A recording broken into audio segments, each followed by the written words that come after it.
Mike, as you just mentioned, the CDC this week officially updated its guidelines on how COVID-19 spreads, acknowledging that while the virus mainly spreads through close contact with an infected person, airborne transmission to people farther than 6 feet away is another avenue for spread of the virus. So, Mike, do you agree with the CDC's position?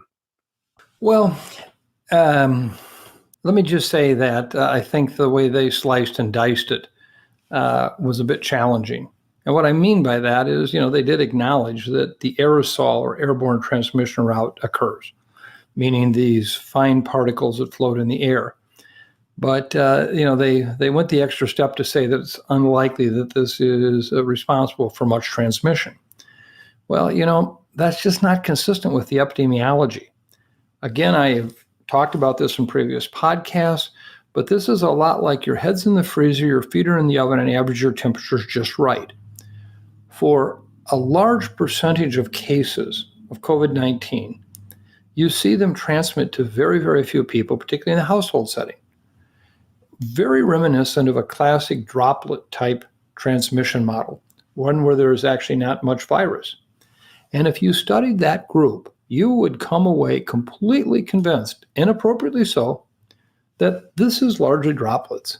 This is not anything to do with airborne transmission. And it's got to be very close contact for transmission.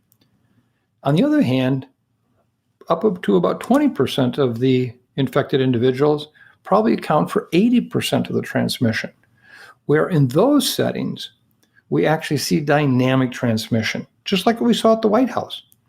I don't have any, primary knowledge of the issues at the White House, but I will bet you right now that most of that transmission, if not almost all of it, didn't occur in the Rose Garden. The outdoor air dissipating the virus as we think about it. There were 2 receptions held inside the White House for a much more limited number of individuals.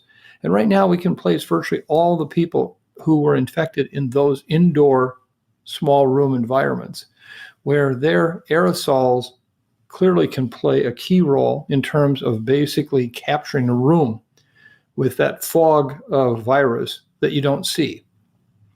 And so I think the CDC still needs to further refine the fact that to reconcile the droplet world and the aerosol world means you have to recognize there are really kind of almost two epidemiologies of this disease transmission.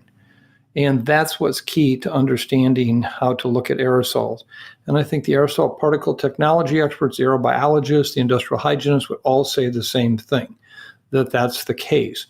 And so, we're appreciative that we're making progress in understanding how transmission occurs, appreciating the role of aerosol-related transmission or airborne transmission, and also understanding the implications for this. This idea of having a fine line at 6 feet, it's almost like, either you're on one side or the other side of 6 feet. One's a cliff 1,000 miles down. The other one, is the top to the mountain 1,000 feet up. So I think that's the challenge we have, is there's no fine demarcation. And aerosols can change that a lot, and we're going to have to understand that as we move forward.